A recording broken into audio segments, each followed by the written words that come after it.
Hello everyone, and welcome to the next edition of Let's Play Skyrim. Last time we cleared out the Bannered Mare in Uthgerd's house. We're still working on Whiterun. We'll start with Carlotta Valentia's house. It has two residents, Carlotta Valentia and her daughter Mila Valentia. Mila's a child, so there's nothing to pickpocket, so we'll just talk to her. We'll pickpocket Carlotta, talk to Carlotta, do Carlotta's favor quest, and then loot her house for free. We'll start there and see how long that takes. Here's Mila. I work with my mother to sell fruits and vegetables. It's fun most days, but hard work. Did you know there are some fruits that actually grow better in the cold weather? You'd be surprised how much work it is selling things at a stall. It's not all standing around and chatting. Need something? Alright, that's it for Mila. Carlotta works a stall here, so let's go pickpocket her to start with. Okay, Carlotta. What do you think? Amethyst. 13 gold. Key to Carlotta Valentia's house. Nord mead. Venison chop. And a silver garnet ring. Let's talk to her now. Life's hard enough with all these men propositioning me, but that bard is the worst. Fresh baked loaves, still warm from the oven. I've got a hungry daughter to feed, so selling my produce is really the only thing I care about. I hope you're looking at me like that because you want to buy something. Need something? You get a lot of attention from men? You've got no idea. Half the men in Whiterun have proposed to me. Some were even single. They'll never understand. No amount of flowers or honeyed words are going to change my mind. Right now, all that matters is my daughter Mila. No man's going to get between me and my little girl. Remember? Yes? Someone giving you trouble? That bard Mikhail is begging for a dagger up against his throat, the way he goes on about me. I heard him boasting at the Bannered Mare, saying he'll conquer me as a true Nord conquers any harsh beast. Huh. What if I talk to Mikhail? If you want to try, go right ahead. I don't think anything will get through that thick skull of his, though. Talk to Mikhail about Thanks for the Carlotta. business. I'm the commander of the guard. There are two ways to resolve this quest. You can just pass a persuade check, an easy one, your speech has to be at least 25, or you can brawl with Mikhail. We will choose the speech option. Come on in. If you're looking for a challenge, you've come to the right place. If it's a lady you're looking for, you best look elsewhere. Once Mikhail gets them, they're got. You need to leave Carlotta Valentia alone. Carlotta put you up to this, didn't she? I'm sorry, but that fiery widow is mine. She just doesn't know it yet. She's not yours. Stop this nonsense. Persuade. Maybe you're right. I guess I just didn't want anyone to think I couldn't handle one Nord lass. On my honor, I won't bother Carlotta ever again. Tell Carlotta that Some Mikhail parting is advice? taken care of. Illusion to 58 and speech to 52. That was a productive little excursion already. All I can think about is my soul. They say that he was killed, but I know better. Ripe fruit and fresh vegetables for sale. Straight from the fields and orchards of Whiterun to your table. Mikhail won't be bothering you anymore. Really? You convinced that lute player to stop chasing me? I'd thank the gods, but I'll settle for thanking you. Here's some coin for your help. 600 gold for Remember, that. Magic nor the passing of time. I guess she was really sick of him bothering her.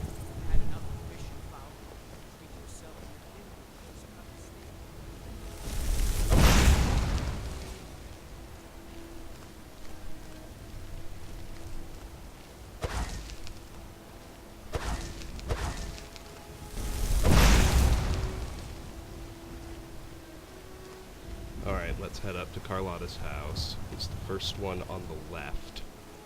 If you take this western staircase up into the Wind District. Right across from Uthgerd's.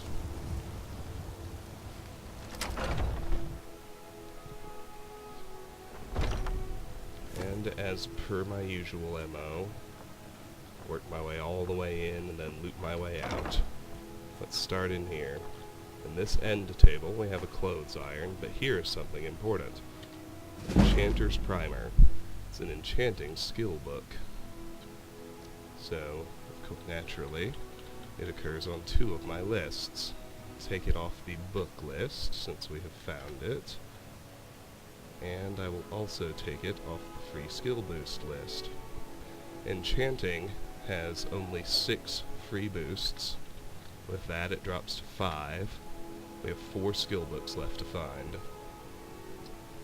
A Primer on Enchanting by Sergius Turianus. Enchanting was raised to a fine art by the wizards of the Arcane University. Sadly, some of the nuances of this skill were lost when the Imperial City was sacked. Yet we are not without capability. This text will cover only the basics of enchanting. It is but a primer for students of the College of Winterhold. Before a weapon or bit of armor can be enchanted, the wizard must first learn the enchantment. This is a personal task. Enchantments cannot easily be passed from one mage to another. They must be understood at a primal level that can only be achieved by destroying an enchanted item and absorbing its nature. The Arcane Enchanter is specifically designed for this task.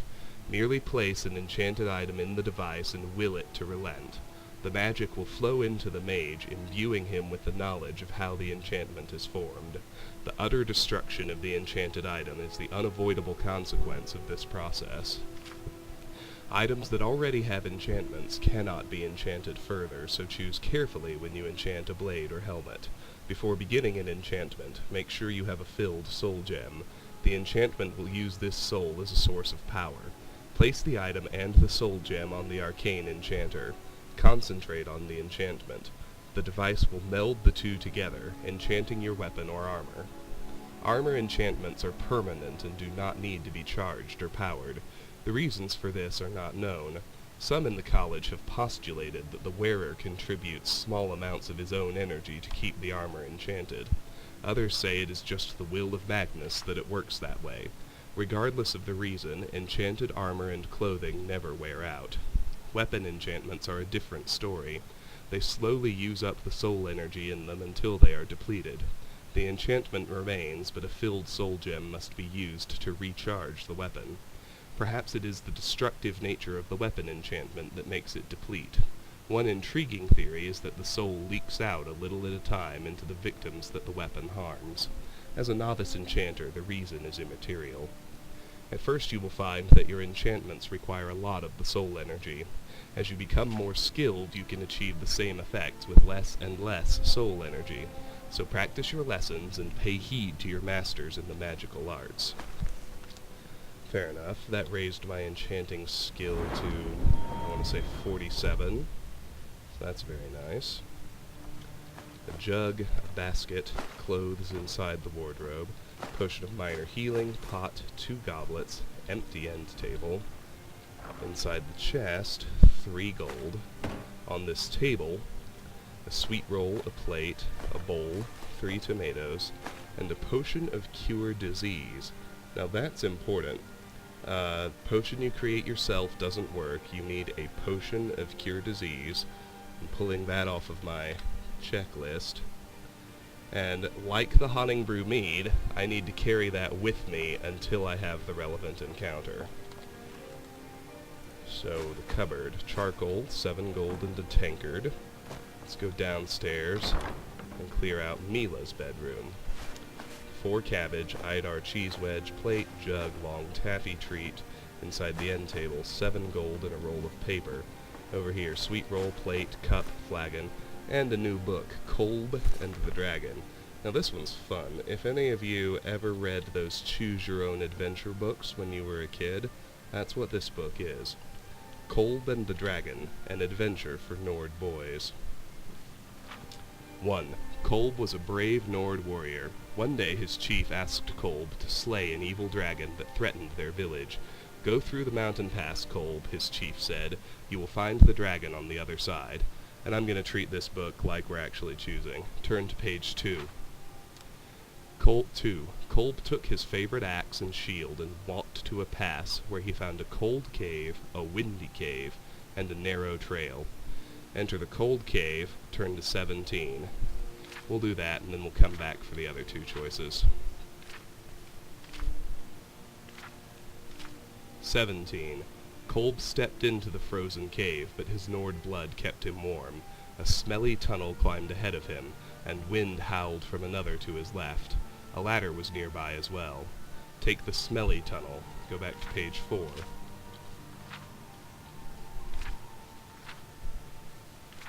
Following the stench, Kolb found a filthy orc. The orc snarled and charged Kolb with his spiked club. Ray's shield, turn to page 9. The orc cackled as his club splintered Kolb's shield and smashed into his face. There Kolb died, and the orc had soup from his bones. The end. Alright, let's backtrack and swing our axe. Turn to page 13. Before the orc could strike, Kolb swung his mighty axe. The orc's head and club fell uselessly to the floor. Turn to page 3. Kolb stepped onto a rocky hill. He could see the dragon sleeping below, and a tavern off a road nearby. Climb down. Page 16.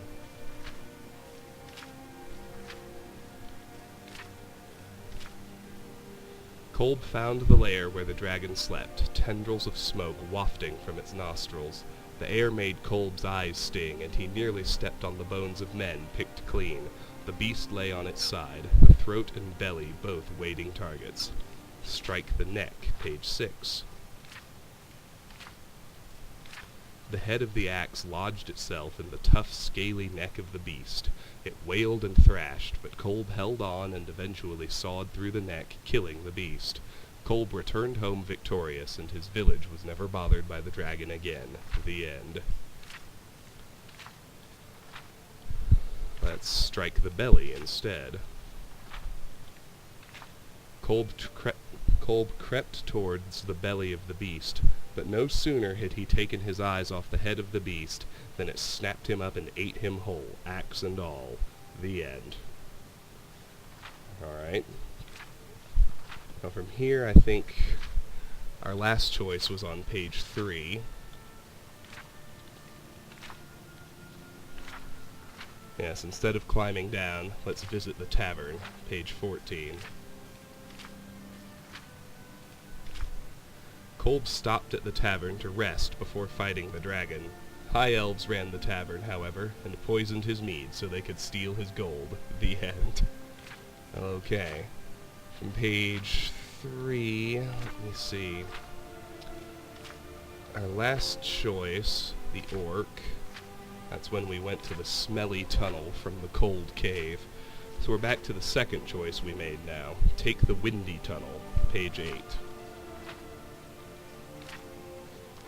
A strong gust of wind blew Kolb's torch out and knocked him into a pit where he split his head and died. The end. Well, that's harsh. If we climb the ladder, page 12.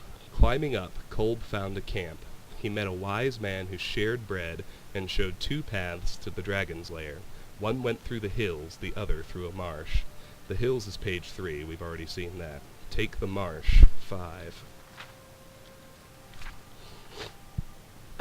Treading through the marsh, Kolb discovered a wailing ghost blocking his way. Attack ghost or give gold? Let's attack the ghost, page 15. Kolb swung his axe as hard as he could, but the ghost hardly seemed to notice. The ghost drifted into Kolb, and a deep sleep took him over, from which he never awoke. The end. Alright, let's give the ghost gold. Kolb remembered a story his gran told him and tossed 2 gold chits for the ghost, and it faded away, allowing him to pass. Turn to page 7.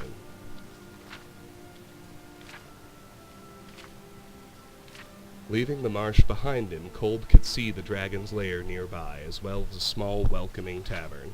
And that covers every page, so that's kind of fun. Let's head back out here now. Let's start over here.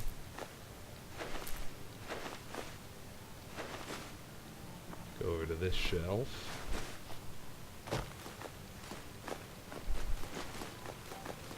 Search the cupboard. Clear the table, then these shelves.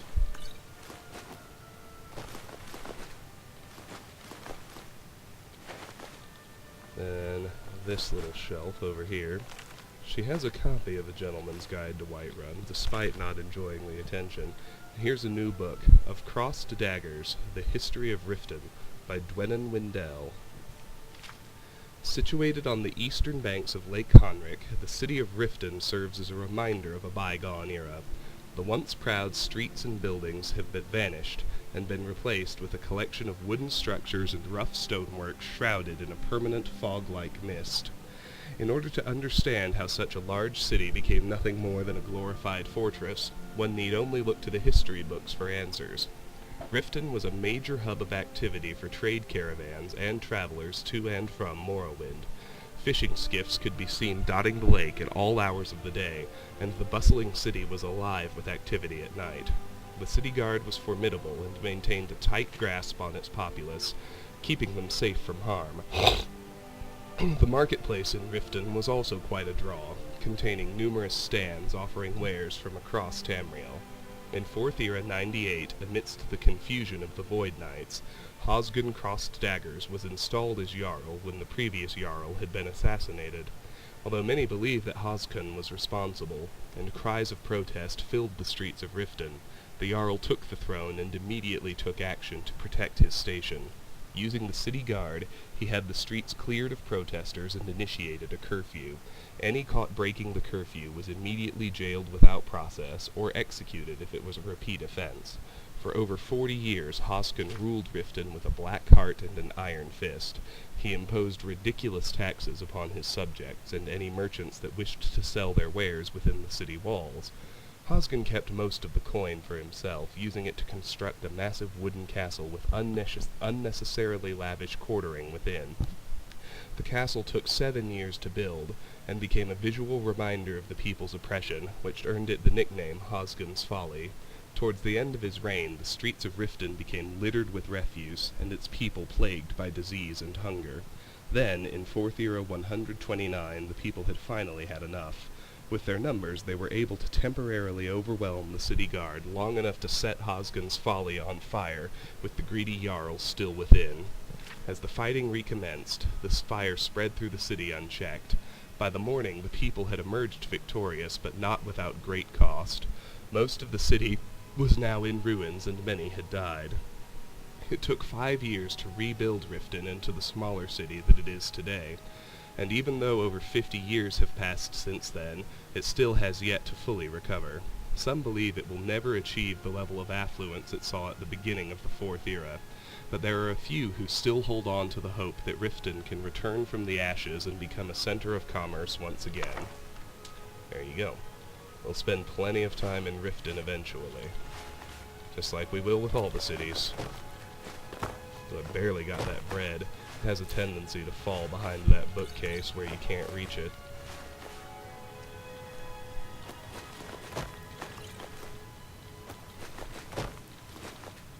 That's it for there. Let's look up now. We got garlic braids, elves' ears, a rabbit, and 2 salmon. Clear out this table, this last little shelf. Let me check my carry weight. Alright, we can go ahead and go tackle Amren's house. It's the last in this little cluster of 3. Now, Amren's house has 3 residents, Saphir, Amren, and Braith, their daughter. I think I mentioned this before. We can make Amren friendly by completing his quest, but we can't do it quickly. He sends us out to a dungeon. We have to leave the city, clear the dungeon, and bring his family sword back. So I won't steal anything whose only use is selling until after it's free to take. However, Independently useful stuff is... I didn't want to steal that. Goodness. Independently useful stuff, like, say, alchemy ingredients, I still want to take, naturally. So we got that. Let's check all these containers. Only take the useful things.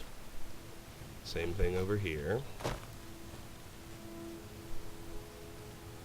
I guess I could cast Courage on some here.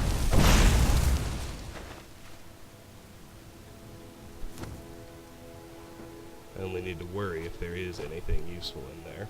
Here's a new book, Nords Arise. I won't take it yet, but I'll read it. Nords Arise by Anonymous. Nords arise, throw off the shackles of imperial oppression. Do not bow to the yoke of a false emperor. Be true to your blood, to your homeland. The Empire tells us we cannot worship holy Talos. How can man set aside a god? How can a true Nord of Skyrim cast aside the god that rose from our own heartland?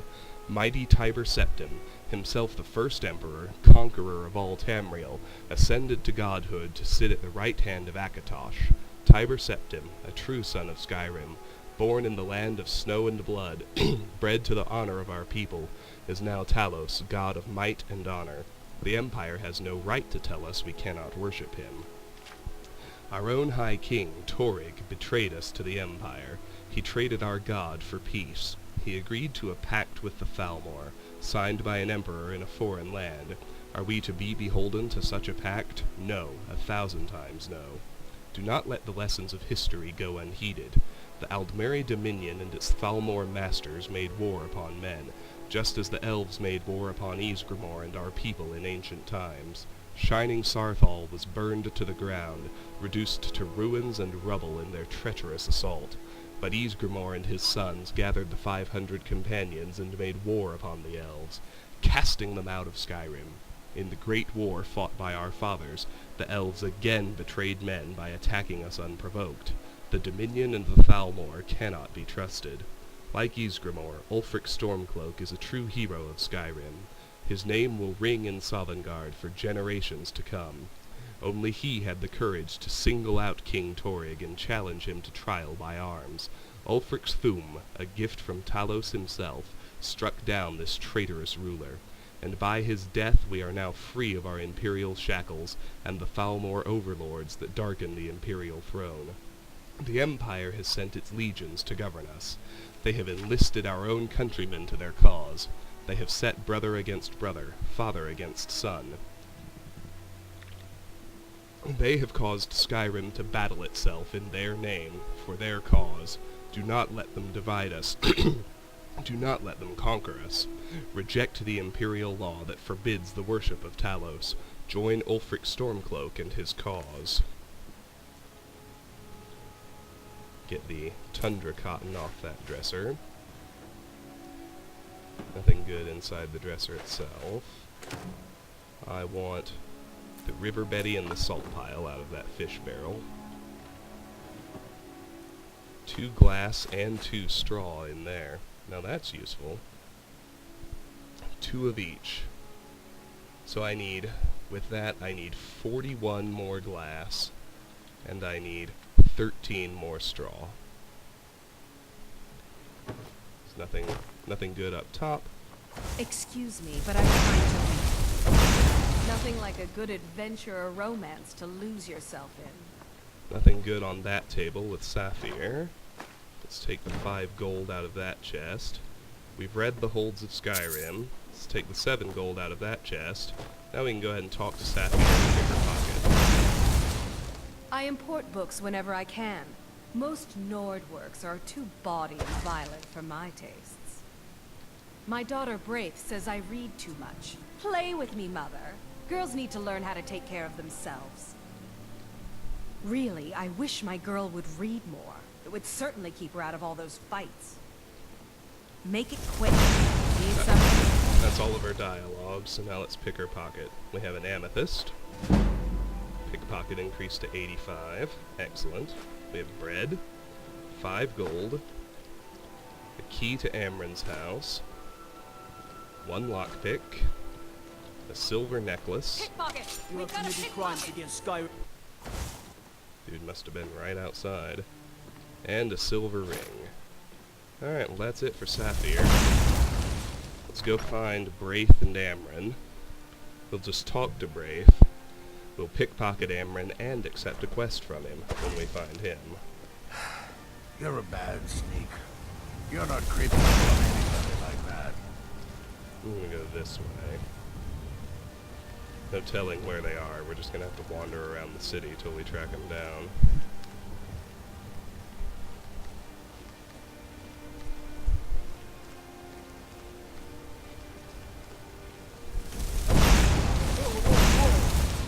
Watch the magic. There's Amren. Awesome. Let me pick his pocket first. So he has an ale, a garnet, 13 gold, a grilled chicken breast, and I think he's about to talk to me, so I'll let him. Or not. Key to Amren's house. Lockpick. A necklace of minor deft hands. I'm pretty sure I already have Fortify Pickpocket. Yes, I do. Let's steal the silver rings first, and the belted tunic. Because we only have a 48% shot at the necklace.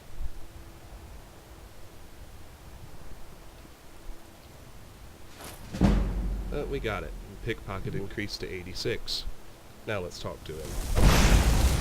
Sometimes I miss the soldier's life, but when I hold my daughter in my arms, I know I made the right choice. He skipped a line, but we've heard it before. Have you tried mercenary work? Might suit you. My wife's a good woman. She can be a little hard-headed sometimes, but I love her just the same. Alright. Right then. Let's fix the dialogue first. I'd like to train in one-handed weapons. I can teach you a few things. Amren is the common trainer for one-handed, so he can take us up to 50. You're not from Skyrim, are you? No, friend. That I'm not. But I get along with your kind well enough. No, I'm a Redguard. My family hails from the Imperial Province. But I left home when I was just a lad. Been wandering ever since. What were you two arguing about?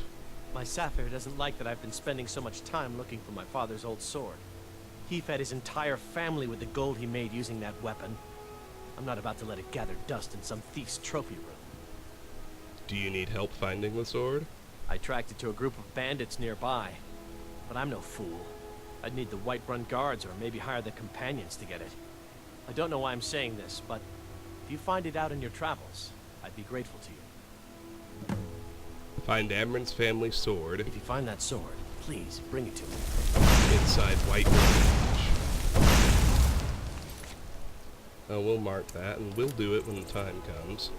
And here's Braith. Good, she's the last resident of that house. Boys, girls, dogs, elders. There's nobody I won't fight. I cut off her first line, which is, I'm not afraid of you, you know, even if you are my elder. Boys, girls, dogs, Stupid elders. Lars, Battleborn. There's nobody I won't Fight fight. him almost every day. But it's not much of a fight. You don't fight back. Yes? Alright, that's it for her. Well, those two buildings are done for now, and we've only been going 30 minutes. Well, let's go do Heimsker's house. Disrespect the law and you disrespect me. It's the last one of these small houses up in the Wind District. There's never any way to make it friendly, and his house becomes inaccessible after the battle for Whiterun, regardless of which side you pick. That's worth noting, too. The power of Talos storm crown, born of the north, where my bread is long winter. Let's pickpocket him right quick. So he's got an ale, 2 garnets, pickpocket to 87. Awesome. I breathe now in royalty and reshape this land which is mine. I do this for you, Red Legions, for I love you. I love this man, great Talos, champion, for he loved us in each of us the future of Skyrim, the future of Tamriel. I'll listen to his preaching first. Illusion went to 59, and that triggered a level up. I'll put the point in health. I'll stop doing that when I hit 500, and I'll still hoard the perk. I'm going to hoard perks until I hit level 52. Then I'll have all the perks saved up I need for my high priority choices, and I'll start expending them in low priority choices. And there it is, friend. We are the true man. Talos is the true god of man. Flesh to rule the realm of spirit. 48 gold. The very idea is inconceivable to our elven overlords, sharing the heavens. Man? Ha! They can barely tolerate our presence on Earth. Today, they take away your faith. But what of tomorrow? What then? Do the elves take your homes? Your businesses? Your children? Your very lives? And what does the Empire do? Nothing. Nay, worse than nothing. The Imperial machine enforces the will of the Dalmor against its own people. So rise up, children of the Empire. Rise up, Stormcloaks. Embrace the word of mighty Talos, he who is both man and divine. Trust in me, Whiterun. Trust in Heimskr. For I am the chosen of Talos. I alone have been anointed by the Ninth to spread his holy word. Well, that's it. He's done preaching for now.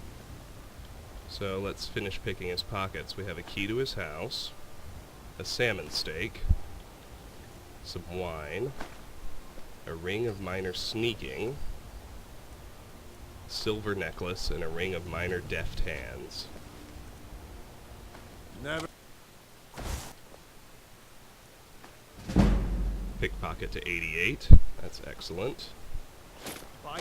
We only have these sneak rings are valuable. We only have a 35% chance even when we're hidden. There we go. Pickpocket to 89. Now let's talk to him. You have come. You have come to hear the word of Talos. The Imperials silence us because they fear us. They are cowards. Cowards and fools who have forgotten the truth. There are those who would silence the dragon's truth. But not I. Not Heimsker. His word will be known. The truth, child of Talos, is that the dragon's children have come to purge the world in fire and righteousness. He has returned. Oh, how Talos has returned. Helgen has been purged in his light. Will Whiterun be next? Why was Talos worship outlawed? Because the so-called Emperor is a coward. That's right, I said coward.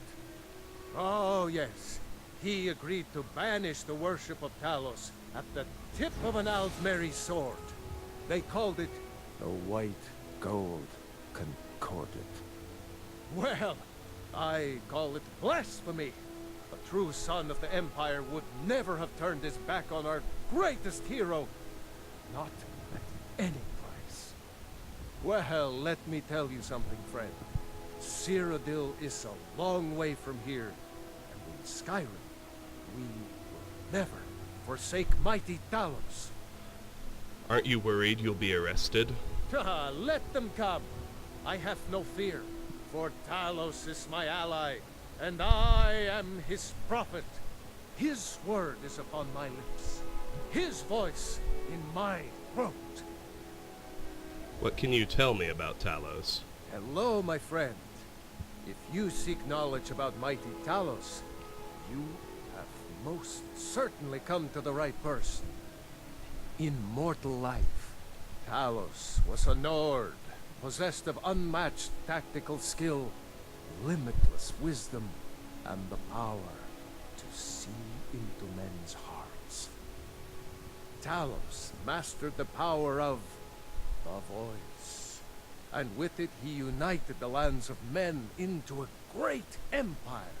In southern lands, he was known by the name Tiber Septim. Here in Skyrim, we honor him by his proper Nord name. So great was his reign in life. When he ascended to the heavens, he was made Lord of the Divines. If you want to know more, I'm sure you can find any number of tomes on the subject. Alright, well that's that. May Talos guide you. I think he's going home, so I'll wait until he resumes preaching, which happens at 5 every morning. Although, I should only wait 1 hour at a time. That way I can get some courage casting in. Lest we forget, efficiency is always paramount. I missed one, but certainly not worth it. Whoa, whoa, whoa. What's the magic? Hey, there's one I haven't pickpocketed. Gold and steel arrows. Nice.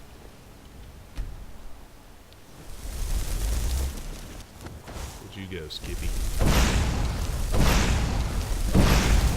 Illusion to 60. Casting cost is at 102. Give me a few seconds. We're getting close. That's gonna be the easiest target. Whoa, whoa. Should have thought of that earlier. What's the magic? Only one more hour to wait.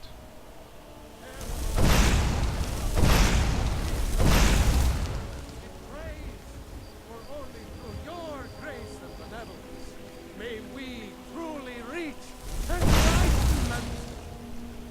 We are but maggots, writhing in the field of our own corruption, while you have ascended from the dung of mortality, and now walk among the stars. But you were once man, as man who said, "Let me show you the power of Talos Stormcrown, Lord of the North, where my bread is long winter." Alright, now we've heard everything. I breathe royal. Let's head into Heimsker's house. We have the key. Not that there's anything particularly useful in here. But we'll start. Gods and Worship we've read. The Firmament we've read. Ingle and the Sea Ghosts we've read.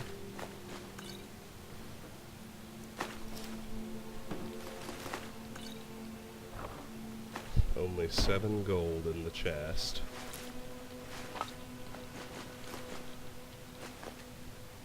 Tankard skull, goblet bread, tongs. Yeah, I don't think we're going to find anything very useful in here.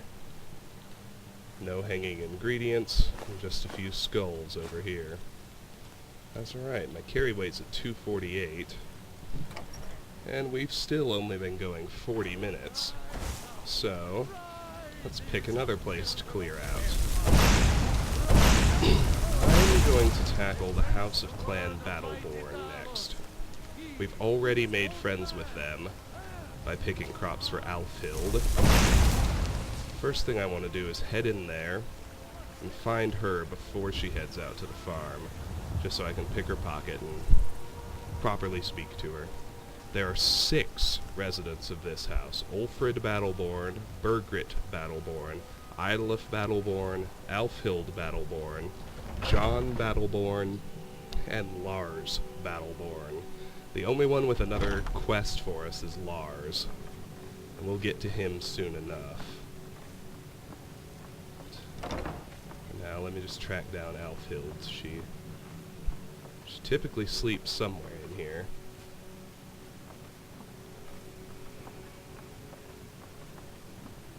So I'll just start checking bedrooms. That's Lars. It'll really be to our advantage if we can catch all 6 of them before anybody leaves.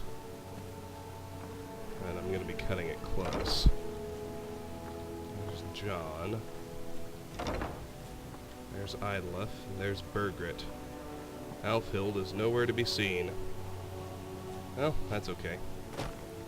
Let's start with Bergrit then. We have a carrot, 12 gold, a key to House Battleborn, a lockpick, Nord mead, and a ring of minor illusion. Pickpocket to 90. Delightful. There's a rift here in Skyrim. Can't neither magic nor the passing of time. Evgir onslaught has come at last. The season unending. War without end. Can you believe those pathetic gray manes still show their face in public? There was love between our families for generations. Now there is only enmity. Let's hear it. Need something? Alright, she's done. Do Idlef next. Pick his pocket first. Iron sword. You're not kidding. What do you think? Come on now. What do you think? Cooked beef. 5 gold. Key to House Battleborn. Nord mead. And a silver ring. Greymane or Battleborn? What? Got stones in your ears? I asked what side you're on. Greymane or Battleborn? I don't know what you're asking.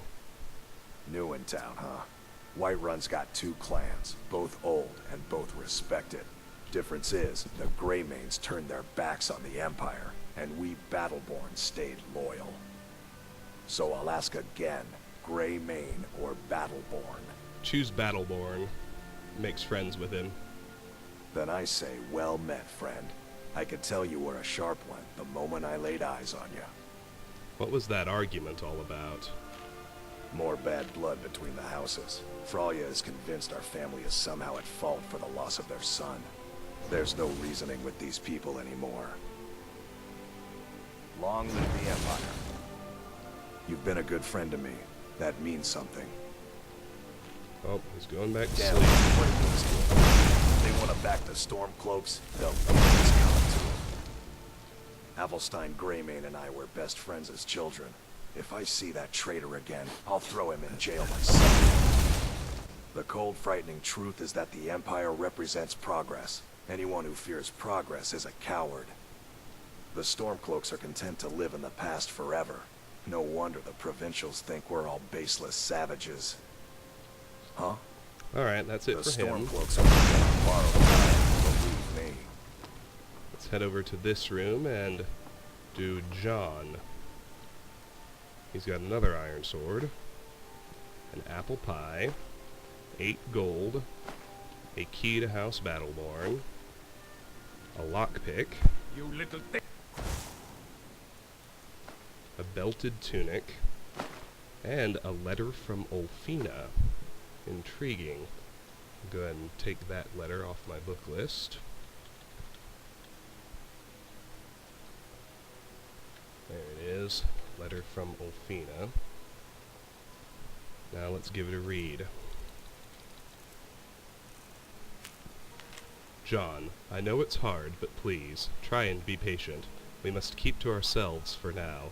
You know that both of our families would react so very badly if they knew, if they even suspected. There will be a time when we don't need to hide. I promise you that. Someday they will understand. Oh. Well met, kinsman. Well met, traveler.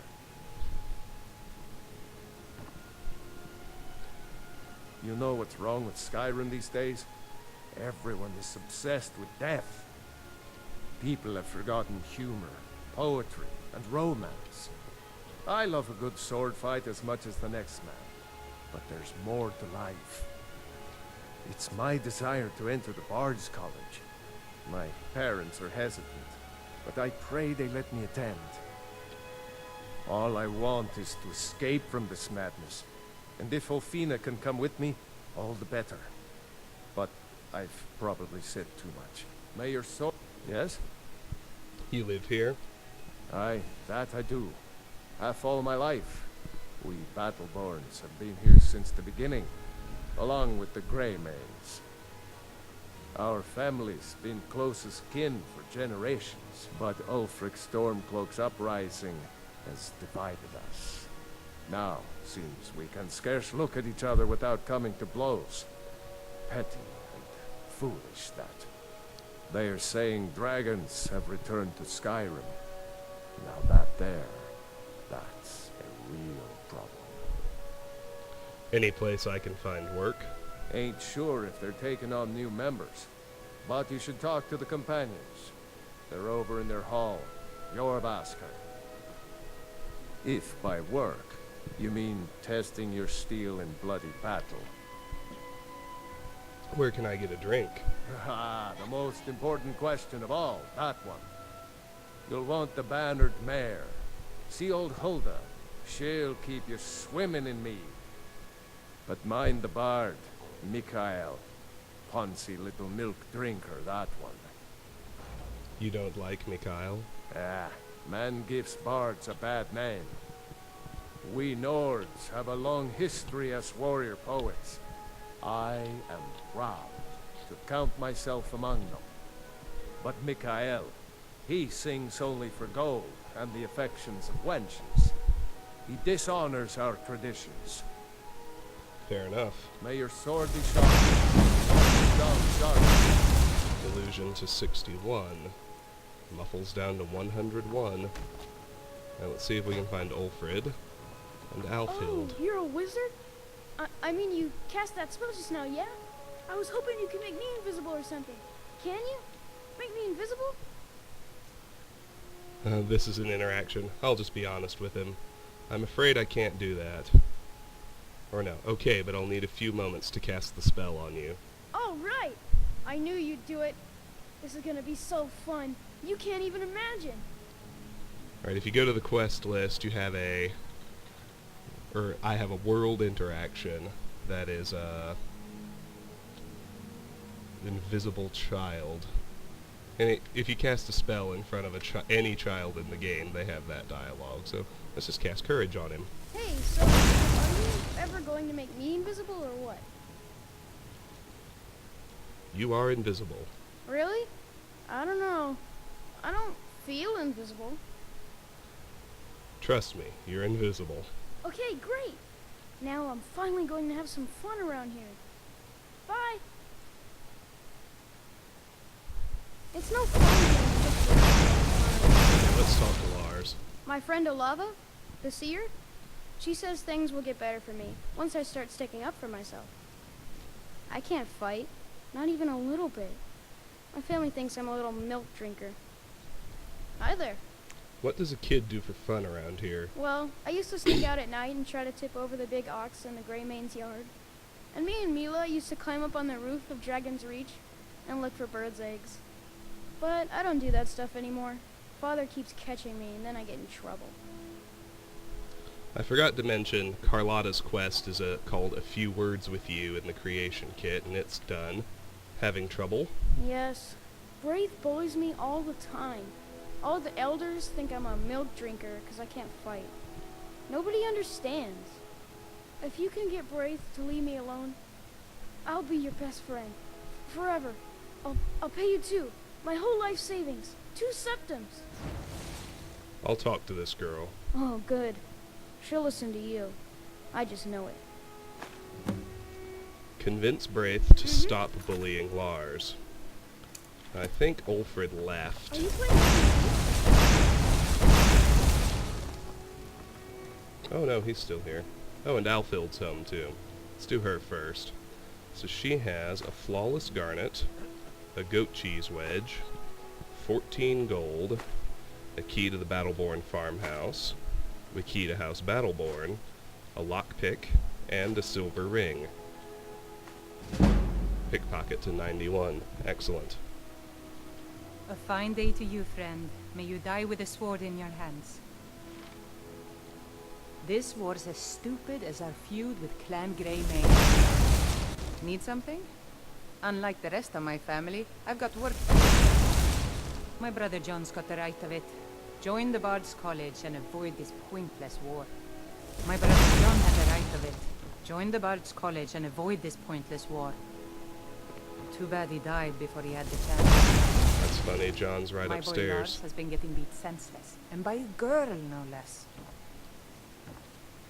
Come on. Yes? Okay, that's it for her. So let's pickpocket Ulfrid and talk to him. And then, that'll be everybody who lives here. We can just focus on looting the house, since we're already friends with him. Iron War Axe, 14 gold. It's back to work.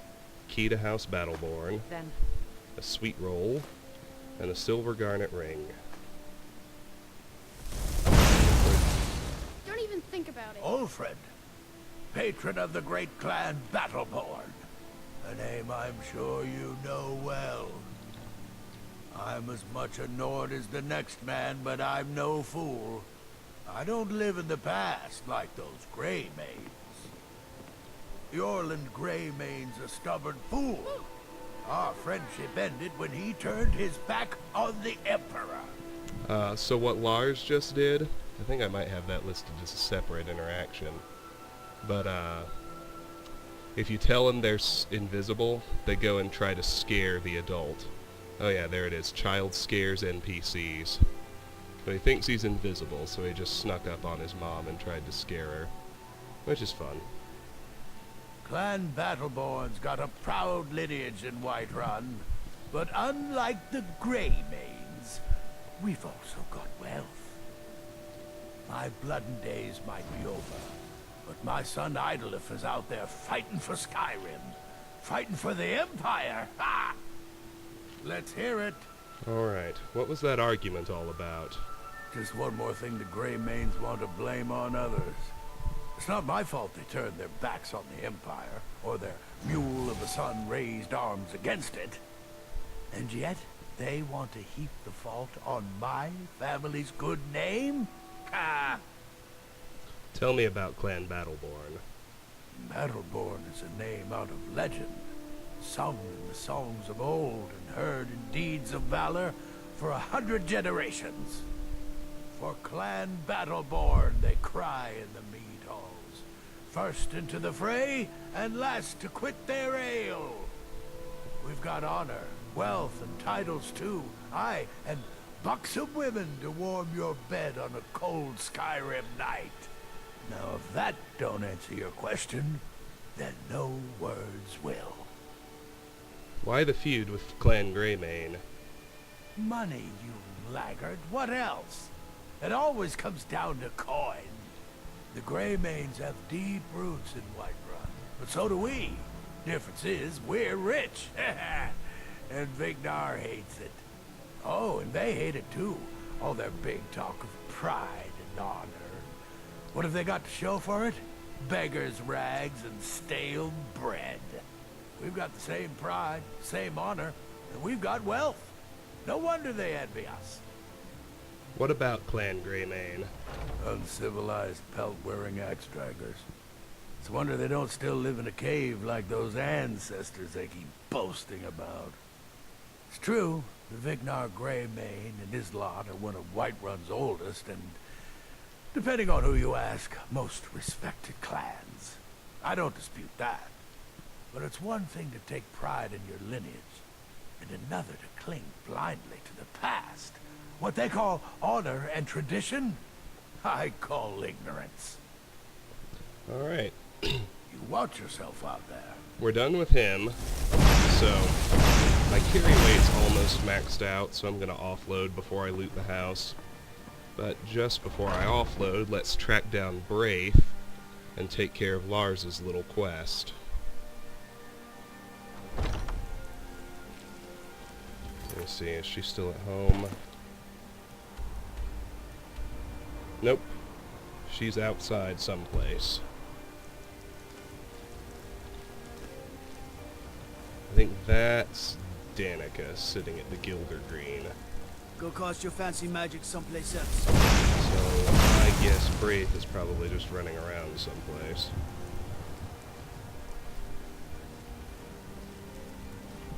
Well, it's been almost an hour, so we'll offload, quickly loot House Battleborn, offload from that, and then call it a video. We have, what do we still have left to do? We have, well, after we actually loot House Battleborn, there's Braith over in the market. We will have the House of Clan Greymane, the Hall of the Dead, and the Temple of Kinnereth to round out the Wind District. Then we just have Dragon's Reach, which is its own district, the Cloud District, and we have Jorvaskr. What are you looking at? I'm not afraid of you, you know, even if you are my elder. I'm going to treat Jorvaskr as a separate location from the rest of Whiterun, so I'll save it till I'm done with everything else. You need to stop bullying Lars Battleborn. Yeah? Why? I'm his bodyguard. Mess with him, you mess with me. Okay, I'll leave him alone. I was just kidding around. Besides, if he'd only kiss me, I wouldn't have to beat him up all the time. Completed. Convince Braith to stop bullying Lars. We done? That's it. We have now handled, like that? In the creation kit, the quest is called Bullying Braith. So that's done, which is nice. Let's visit the food vendors. Start with our new friend, Carlotta. Do you get to the Cloud District very often? Oh, What do you need, my friend? Of course you don't. Trinkets, odds and ends, that sort of thing. Ale, bread, cabbage, carrot.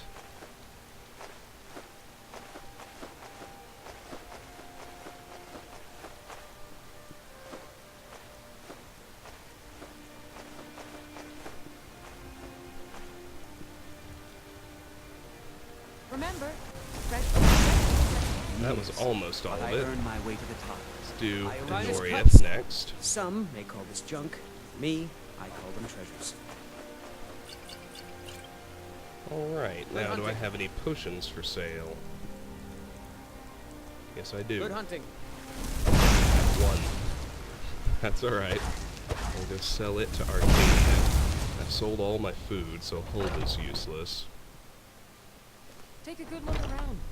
I'm sure you'll find what you're looking for. You look... Ah, so you're an alchemist then. Come back anytime. Let's see, do I have any weapons or armor that I can sell? I don't think... That's no on weapons and no on armor. So the smiths and the huntsmen are all useless. That just leaves us with The gods gave you Bellathor. 2 hands. Sell everything we can to him, and then go dump a bunch of stuff at Anissa's cabin.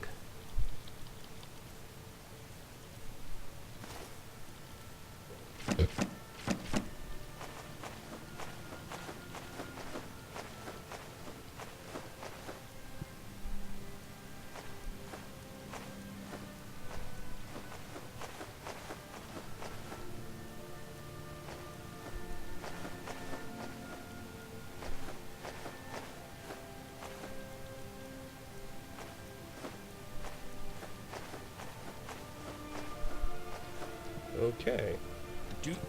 I'm back. Yeah, 98 pounds isn't going to be enough to clean out their house.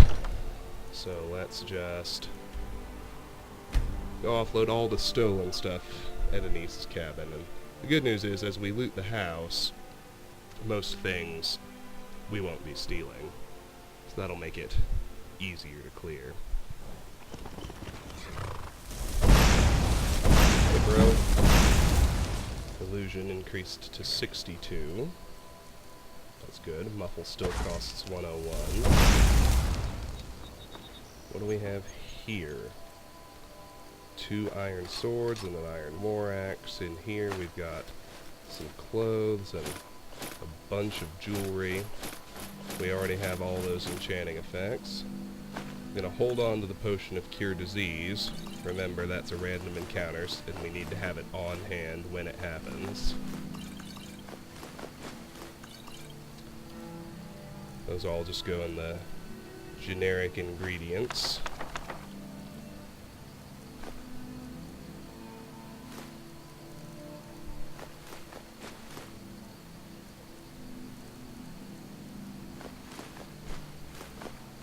This is everything from Heimsker's house.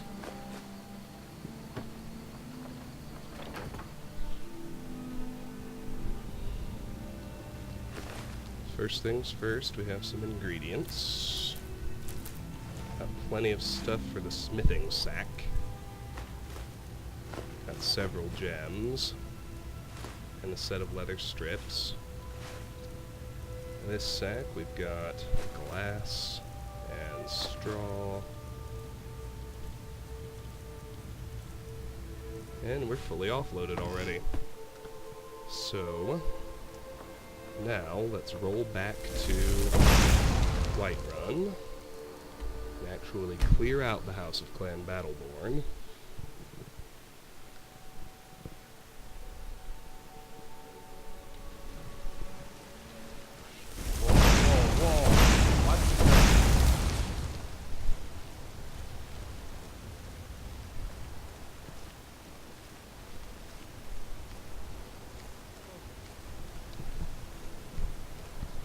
And then we'll offload, and then we'll call it a video. It takes a long time to really, thoroughly clear out a whole city. But we're actually getting pretty close. After this, we have House of Clan Greymane, Hall of the Dead, Temple of Kinnereth, Dragon's Reach, which takes a while all by itself. Trouble. What can I do for you, friend? And Heimskr, but I'm gonna treat Heimskr as if it's separate from the rest of Whiterun.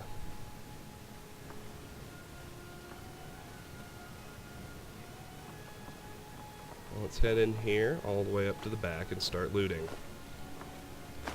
Antecedents of Dwemer Law, we've read. Biography of Baron Zaya, we've read. It's plate on the ground. Inside this end table, we have a cast iron pot and 2 gold. Or on this table, potion of healing I actually need to steal, so let's just carry it out of sight. Let's try these sacks. Sapphire, that's pretty good. Inside this end table, just a cast iron pot. In this chest, 11 gold. The season unending. War without end.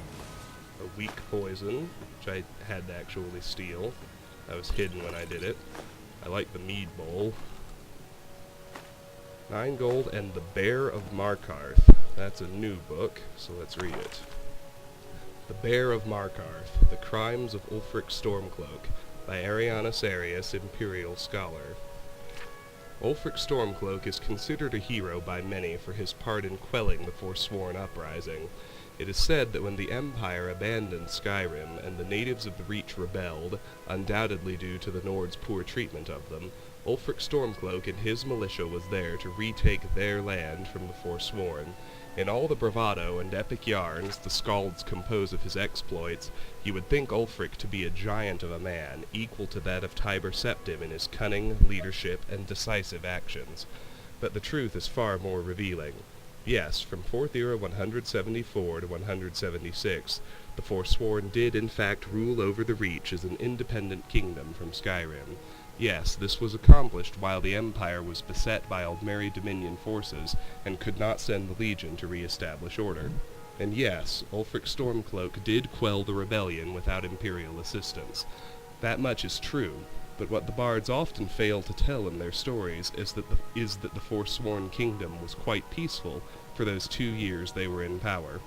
True, some crimes were committed against former Nord landowners, often those accused of being the harshest towards their native workers, but on the whole the Forsworn ruled their lands fairly, and were making overtures to be recognized by the Empire as a legitimate kingdom. In the wake of the aftermath of the Great War, you can imagine the backlog on stately matters the Empire had. Before a peace treaty could be resolved with the Forsworn, a militia led by Ulfric Stormcloak sieged the gates of their capital, Markarth. What happened during that battle was war, but what happened after the battle was over is nothing short of war crimes. Every official who worked for the Forsworn was put to the sword, even after they had surrendered. Native women were tortured to give up names of Forsworn fighters who had fled the city or were in the hills of the Reach. Anyone who lived in the city, Forsworn and Nord alike, were executed if they had not fought with Ulfric and his men when they breached the gates. "You are with us, or you are against Skyrim," was the message on Ulfric's lips, as he ordered the deaths of shopkeepers, farmers, the elderly, and any child old enough to lift a sword that had failed in the call to fight with him. So when a grateful empire accepted Ulfric's victory and sent soldiers to re-establish the rule of law in the Reach, it was no surprise that he would demand to be allowed to worship Talos freely before the Legion could enter. With chaos running through the streets of Markarth and the reports of deaths rising every day, the Empire had no choice but to grant Ulfric and his men their worship. We allowed them to worship Talos, in full violation of the White Gold Concordat with the Aldmeri Dominion, which recognizes the elven belief that Talos, as a human, cannot be one of the divines. In jeopardizing the treaty that so many sacrificed for during the Great War, the Empire was wrong. But what choice did they have, I ask you? Against the Bear of Markarth, Ulfric Stormcloak, no is not an answer. Interesting. You have to wonder how much of that is propaganda and how much is true, of course. Let's clear out this shelf. Pop into John's bedroom. Rising Threat Volume 3 we've read. Myths of Sheogorath we've read.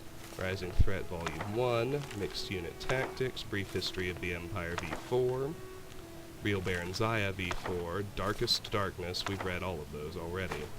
See what I mean about things speeding up? Huge dose of books at the beginning, but now we've read most of the common ones. So we can just pick them up as we encounter them. In that whole stack of books, there was nothing we hadn't already read.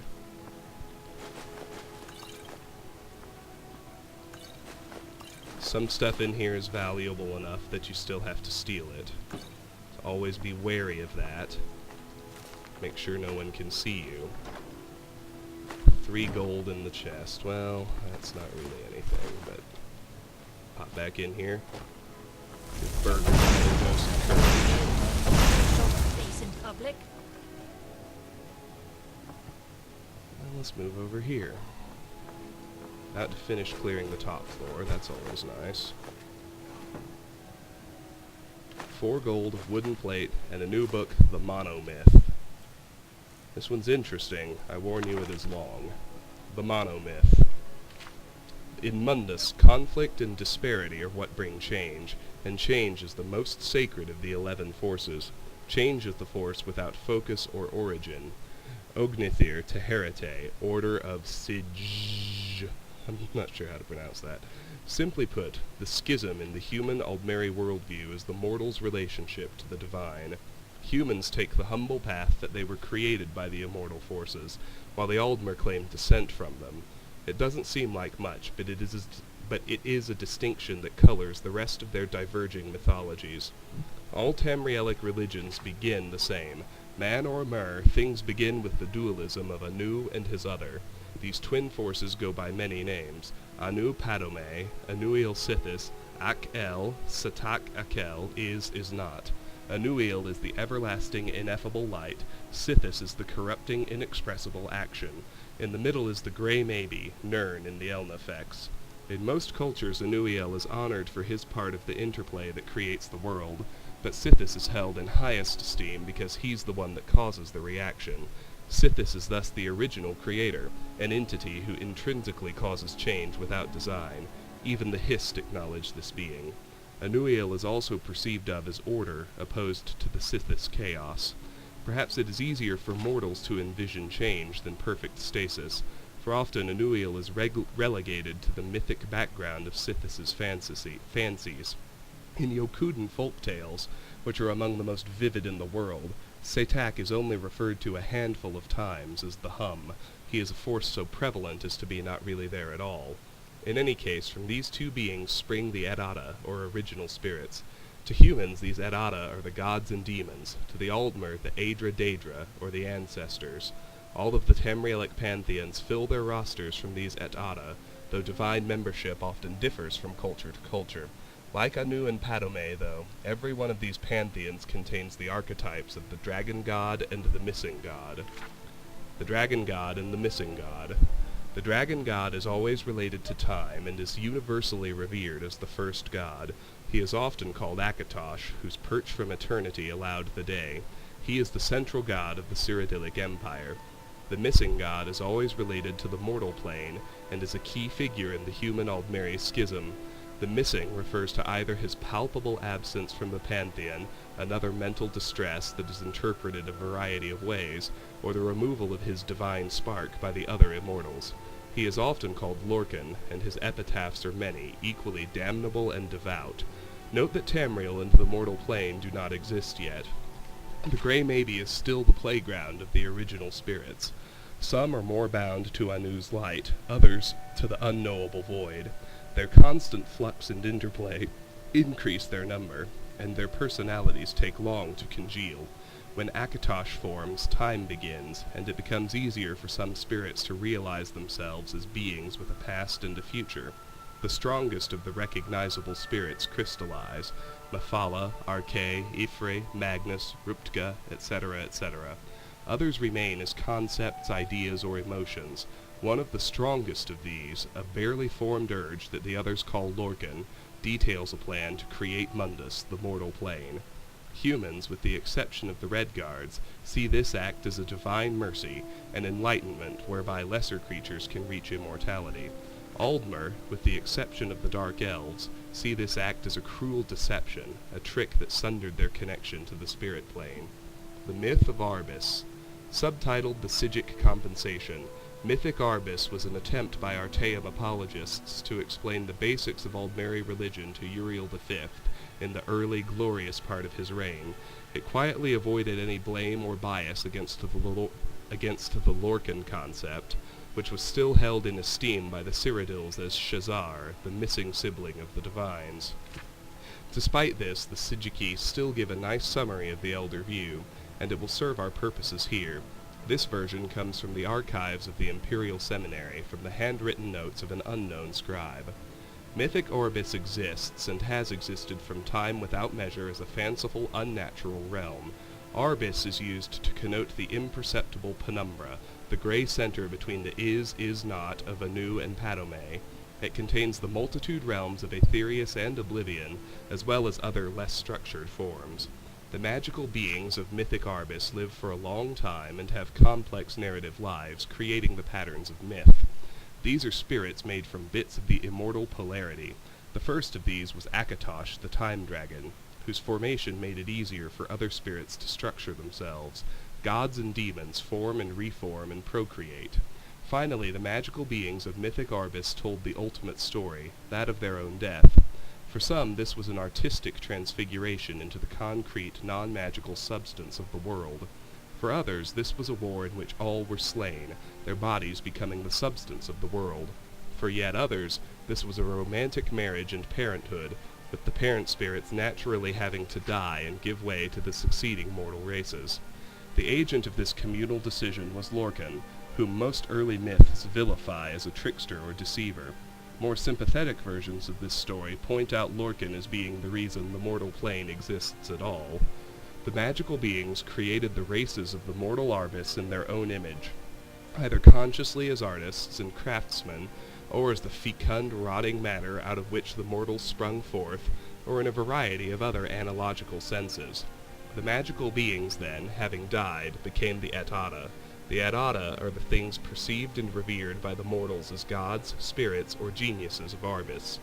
Through their deaths, these magical beings separated themselves in nature from the other magical beings of the unnatural realms. The Daedra were created at this time also, being spirits and gods more attuned to oblivion, or that realm closer to the void of Padome. This act is the dawn of the mythic, Merethic era. It has been perceived by the earliest mortals many different ways, either as a joyous second creation, or, especially by the elves, as a painful fracturing from the divine. The originator of the event is always Lorcan. Lorcan. This creator, trickster, tester deity is in every Tamrielic mythic tradition. His most popular name is the Aldmeri Lorcan, or Doomdrum. He convinced or contrived the original spirits to bring about the creation of the mortal plane, upsetting the status quo, much like his father Padome had introduced instability into the universe in the beginning place. After the world is materialized, Lorcan is separated from his divine center, sometimes involuntarily, and wanders the creation of the Adada. Interpretations of these events differ widely by culture. Below are some of the better known. Yokuden, Satakal the World Skin. Setak was first serpent, the snake who came before, and all the worlds to come rested in the glimmer of its scales. But it was so big there was nothing but, and thus it was coiled around and around itself, and the worlds to come slid across each other, but none had room to breathe or even be. And so the worlds called to something to save them, to let them out. But of course there was nothing outside the first serpent, so aid had to come from inside it. This was Akel, the hungry stomach. Akel made itself known, and Setak could only think about what it was, and it was the best hunger, so it ate and ate. Soon there was enough room to live in the worlds, and things began. These things were new, and they often made mistakes, for there was hardly time to practice being things before. So most things ended quickly, or were not good, or gave up on themselves. Some things were about to start, but they were eaten up as Setak got to that part of its body. This was a violent time. Pretty soon Akel caused Setak to bite its own heart, and that was the end. The hunger, though, refused to stop, even in death, and so the first serpent shed its skin to begin anew. As the old world died, Satakal began, and when things realized this pattern, so did they realize what their part in it was. They began to take names, like Ruptka or Tuhuaka, and they strode about looking for their kin. As Satakal ate itself over and over, the strongest spirits learned to bypass the cycle by moving at strange angles.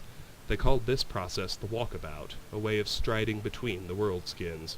Ruptka was so big that he was able to place the stars in the sky, so that weaker spirits might find their way easier. This practice became so easy for the spirits that it became a place, called the Far Shores, a time of waiting until the next skin. Ruptka was able to sire many children through the cycles, and so he became known as the Tall Papa. He continued to place stars to map out the void for others, but after so many cycles there were almost too many spirits to help out. He made himself a helper from the detritus of past skins, and this was Sep, or Second Serpent. Sep had much of the hungry stomach still left in him, multiple hungers from multiple skins. He was so hungry he could not think straight. Sometimes he would just eat the spirits he was supposed to help, but Tall Papa would always reach in and take them back out. Finally, tired of helping Tall Papa, Sep went and gathered the rest of the old skins and balled them up, tricking spirits to help him, promising them this was how you reached the new world, by making one out of the old. These spirits loved this way of living, as it was easier.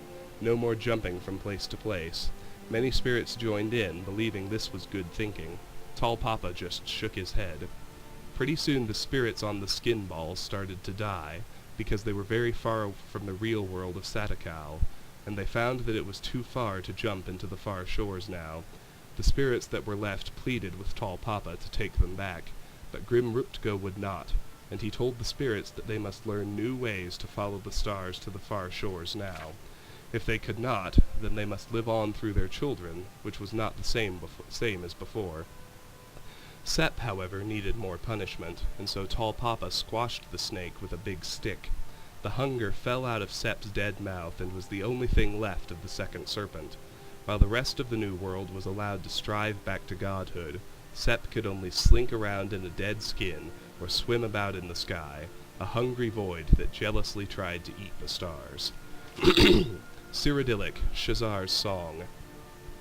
This was a new thing that Shazar described to the gods, becoming mothers and fathers, being responsible and making great sacrifices with no guarantee of success, but Shazar spoke beautifully to them and moved them beyond mystery and tears. Thus the Aedra gave free birth to the world, the beasts, and the beings, making these things from parts of themselves. This free birth was very painful, and afterwards the Aedra were no longer young and strong and powerful as they had been from the beginning of days. Some Aedra were disappointed and bitter in their loss, and angry with Shazar and with all creation, for they felt Shazar had lied and tricked them. These Aedra, the gods of the Aldmer, led by Auriel, were disgusted by their enfeebled selves and by what they had created.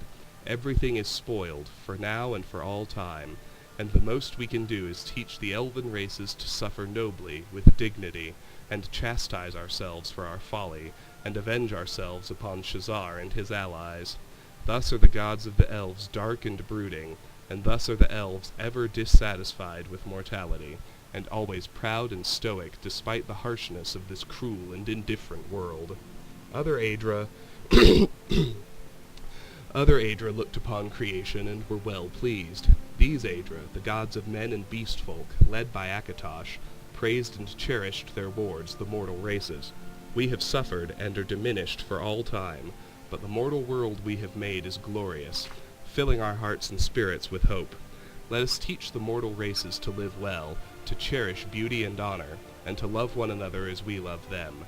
Thus are the gods of men tender and patient, and thus are men and beast folk great in heart for joy or suffering, and ambitious for greater wisdom and a better world. Now when the Daedra lords heard Shazar, they mocked him and the other Aedra. Cut parts of ourselves off, and lose them forever? That's stupid. You'll be sorry. We are far smarter than you, for we will create a new world out of ourselves, but we will not cut it off, or let it mock us. But we will make this world within ourselves, forever ours and under our complete control. So the Daedra lords created the Daedric realms, and all the ranks of lesser Daedra, great and small. And for the most part the Daedra lords were well pleased with this arrangement, for they always had worshippers and servants and playthings close to hand. But at the same time they sometimes looked with envy upon the mortal realms, for though mortals were foul and feeble and contemptible, their passions and ambitions were also far more surprising and entertaining than the antics of the lesser Daedra. Thus did the Daedra lords court and seduce certain amusing specimens of the mortal races, especially the passionate and powerful.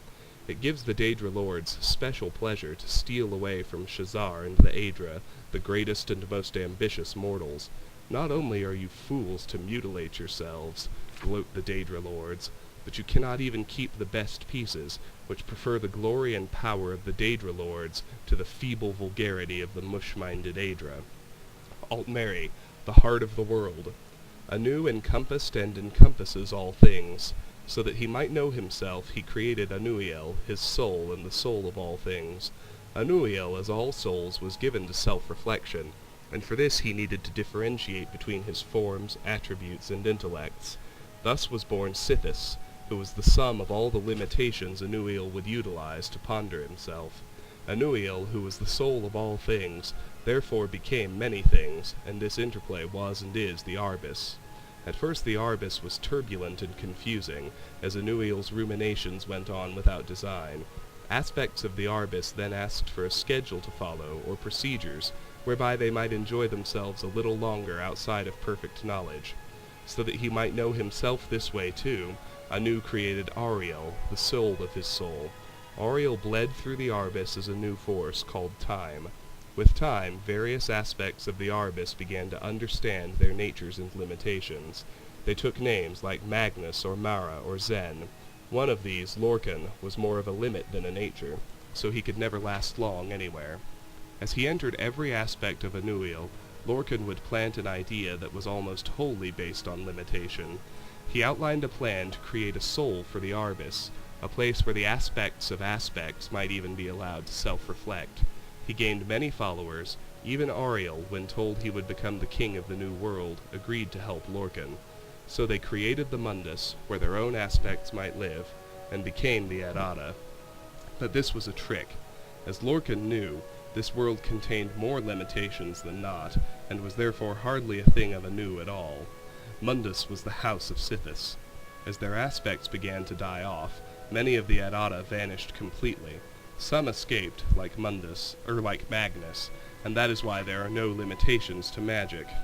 Others, like Y'ffre, transformed themselves into the Elnafe, the Earthbones, so that the whole world might not die. Some had to marry and make children just to last. Each generation was weaker than the last, and soon there were Aldmer. Darkness caved in. Lorcan made armies out of the weakest souls and named them men, and they brought Sithis into every quarter. Ariel pleaded with Anu to take them back, but he had already filled their places with something else. But his soul was gentler and granted Ariel his bow and shield, so that he might save the Aldmer from the hordes of men. Some had already fallen, like the Chimer, who listened to tainted Adada, and others, like the Bosmer, had soiled Time's line by taking mannish wives. Ariel could not save Altmora, the Elder Wood, and it was lost to men. They were chased south and east to Old Elnafe, and Lorcan was close behind. He shattered that land into many. Finally, Trinimac, Oriel's greatest knight, knocked Lorcan down in front of his army, and reached in with more than hands to take his heart. He was undone. The men dragged Lorcan's body away and swore blood vengeance on the heirs of Ariel for all time. But when Trinimac and Ariel tried to destroy the heart of Lorcan, it laughed at them. It said, "This heart is the heart of the world, for one was made to satisfy the other." So Ariel fastened the thing to an arrow, and let it fly long into the sea, where no aspect of the new world may ever find it. That's it for that one. Now let's clear out this table. We've read of Fiori and Holgear.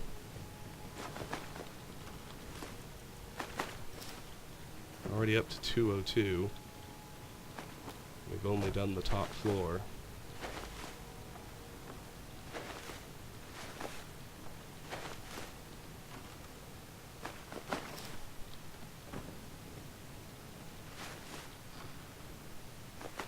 Okay, let's do this room across the way. An office-looking room is in the back of this. Let's start up top. A lantern, a sack, 2 salt piles, 2 goblets, and a silver ingot. Excellent. Let me pop over to my checklist. I needed 8 more silver ingots, so with that, the number drops to 7. Delightful. 2 more silver ingots, numbers down to 5.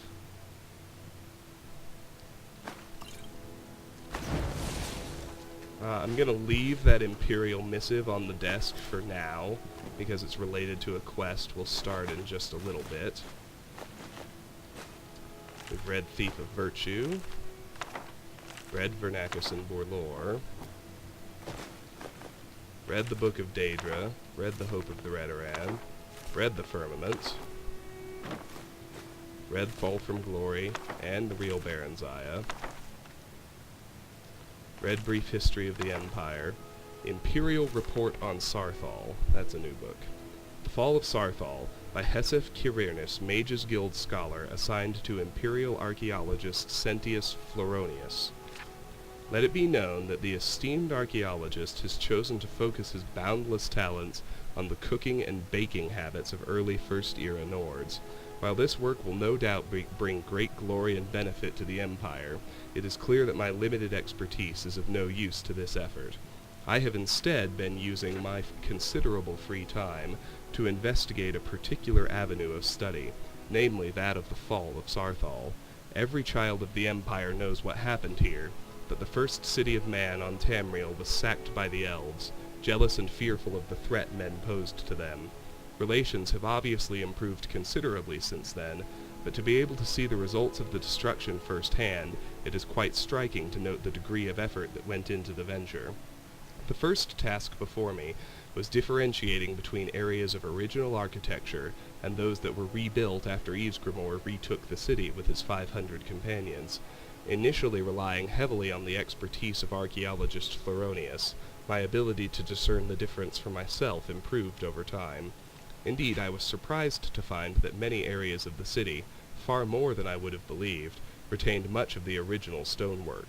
Work was clearly done to remedy the effects of the city being burned after the elves' assault, but I suspect they underestimated the durability of Nordic craftsmanship. Or rather, that is what I initially thought. Perhaps it was a mistaken sense of pride in the accomplishments of these early men, or perhaps it was just my inexperience that led me to this conclusion. Something was amiss, though. Repeated attempts to consult the exceedingly perceptive archaeologist were unfruitful, often digressing into lectures on the bathing habits of Sarthal residents, or the average number of potted plants in homes. I was again forced to rely on my limited powers of observation and deduction, and so I have no conclusive results to report at this time. I can say with certainty that the initial attack on Sarthal seems to have been very focused, and does not appear to correlate to any locations that have been established as points of defense or importance, while the eminent scholar Sentius has yet to examine my findings, or indeed show any interest in them. My inclination is to suggest that not only did the elves know the apparent layout of the city, but that their assault was based on a specific directive and perhaps a singular goal. My humble investigation shall continue as time permits. We've read the First Hold Revolt. I think we've read Life of Uriel Septim the Seventh. Yes, we have. And we've read The Great War. Let's head out here then. Another silver ingot. That's great. Snatching that one. My needed number is down to 4. Head over here, take that stuff. Grab a gourd, grab a broom. 2 new books, Harvesting Frostbite Spider Venom. My reserves of frostbite spider venom are nearly depleted. The injuries I suffered in my last encounter with these deadly arachnids will prevent me from undertaking the task myself, which is why I've hired you. Collecting the venom of the frostbite spider is not a complicated task, but there is some risk involved. I've written this brief guide in the hope that you'll be able to avoid making some of the mistakes that I've made.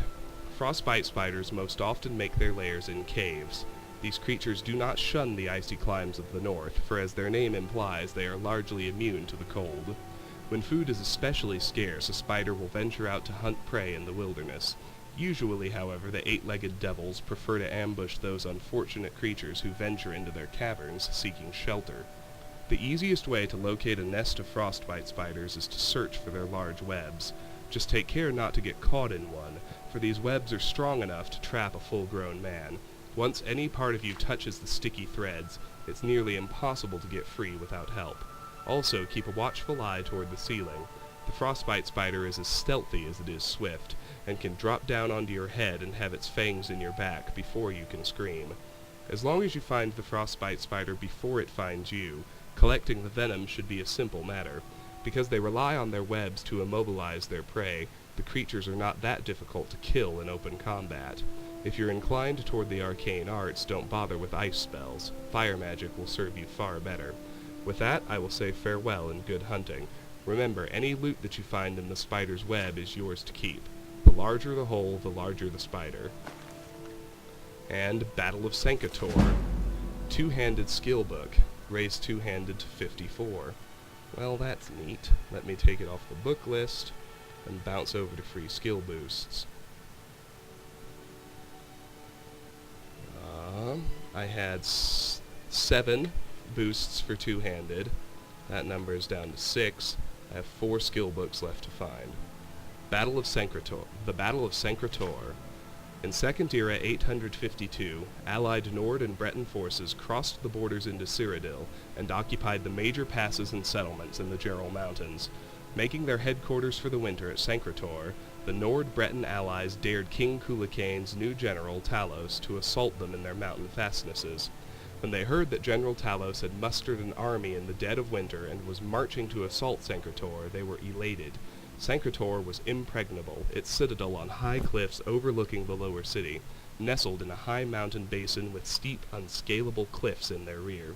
The Cyrodiilic army was small, poorly trained and outfitted, short on rations, and unprepared for winter campaigning.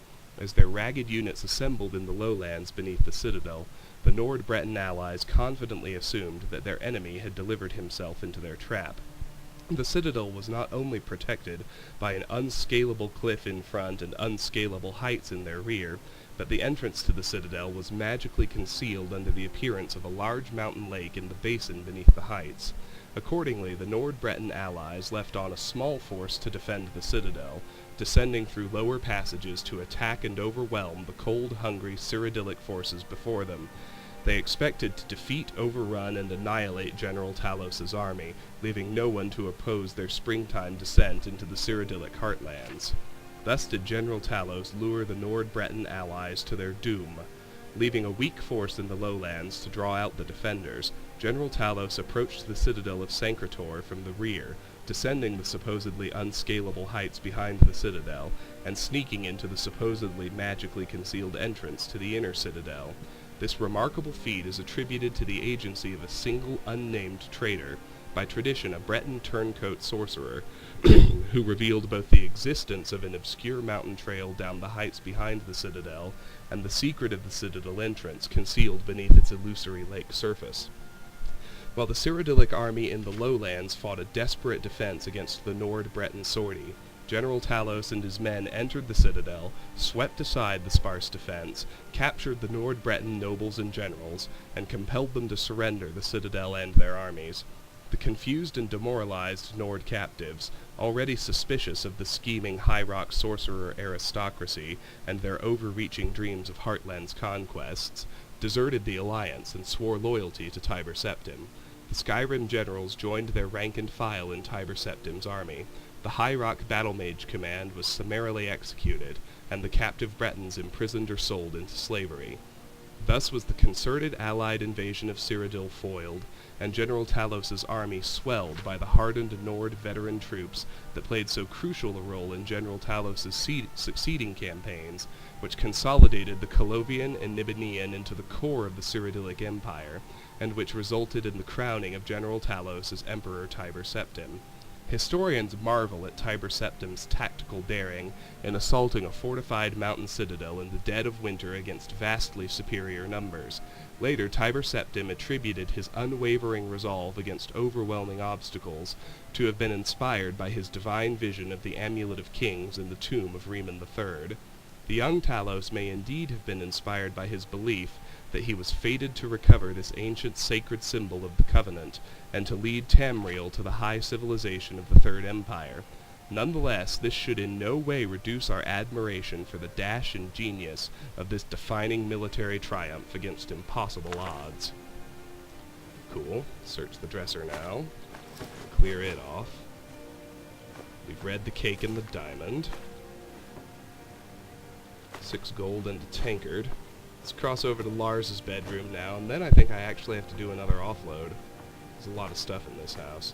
Scourge of the Grey Quarter we've read. Real Baron Zaya we've read. Vernacus and Borlor, Killing Before You're Killed.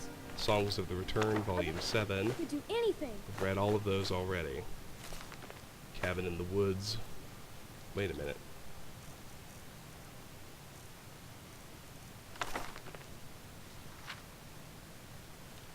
How odd. The text doesn't match the book title. I'm going to leave it be for now. Won't bother reading it until we find the one with the right title. But won't even look at me now. Search this wardrobe. I only have 5 pounds of carry weight left. Can I get his bedroom cleared at least? Yes, I can. This just leaves the main room, and I won't need to do a full offload because most everything was free to take. Although, it's after 8 o'clock, so I will have to wait for the stores to reopen. Let's start with food, and let's go to the Drunken Huntsman to do it. And he'll buy weapons and armor too, which is nice. Let's go pay a visit to our buddy Elrendir. I know, I didn't realize I was going to run into so many long books in that house. We're probably going to run up on 2 hours before this video ends because... Apologies for that, I've been trying to keep them down a little bit in terms of length.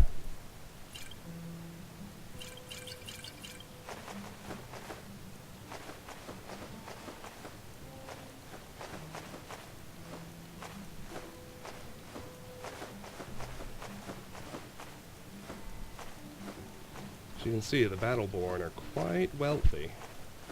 a lot of stuff inside their house.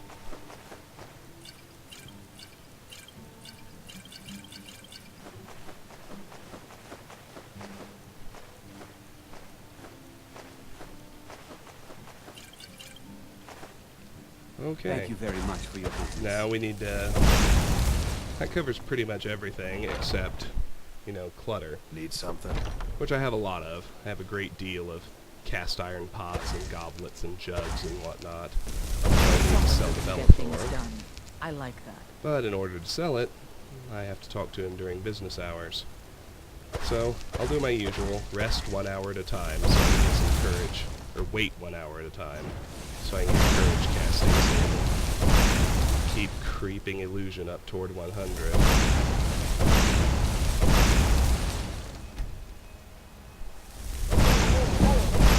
Illusion increased to 63. It says muffle costs 100, but just watch, I won't be able to cast it yet. See. Typically you have to wait until it says 99. 7 hours. 6. 5. 4. 3. It's the magic. 2. 1.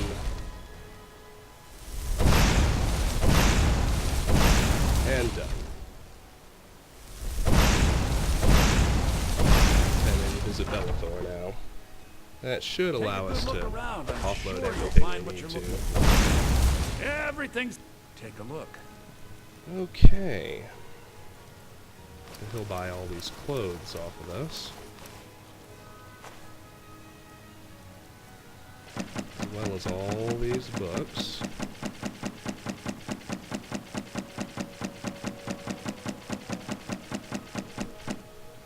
And all this clutter.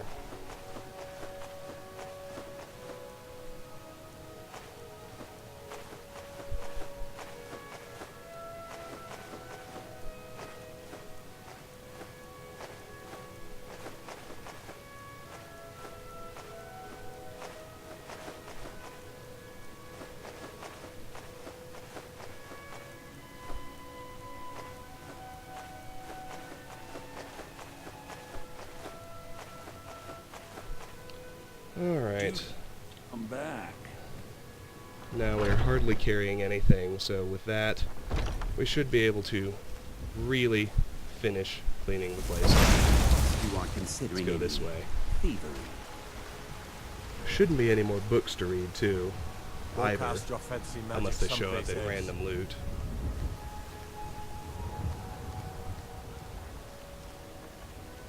A few saplings for my supper is all I want. My favorite drinking buddy. So, Let's get some meat. these last few places are actually going to go a little bit faster. The Hall of the Dead, most things are free to take, and we'll only have to steal from the priest's living quarters. House of Clan Greymane, we can eventually make them friendly, so I'll only be stealing useful stuff. And the same is true of the Temple of Kid. So let's just start taking stuff. Cleared out everything but this main hall, so I'll start at the back and work my way forward. Start at the top, clear out all the shelves. We've read Galarian the Mystic, we've read the Arcturian Heresy. Inside this chest, just 14 gold. Same procedure here. Inside the cupboard, we've got 5 gold, which I did want to take. There we go. Clear off this big table. Lots of goodies on top of it.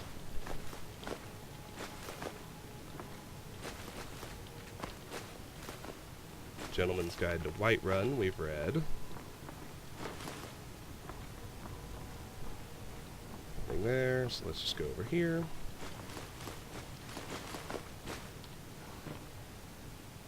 Let's give Alfhild a few points of courage. Illusion increased to 64. Still says muffle costs 100. I'll wait for my magicka to fully refill just to check if I can cast it or not. And in this chest, in terms of useful stuff, we found another bear pelt. That's great. I only need 8 more now.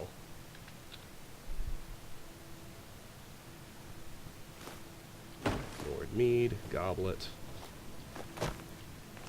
Troll Slaying. Oh, it is another new book. That's okay. This one's short. And interesting. Troll Slaying. By Finn. Hello, fellow traveler, and welcome to this guide.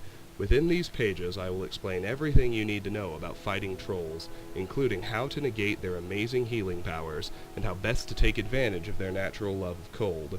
I'll even share with you my tried and true secret for killing trolls.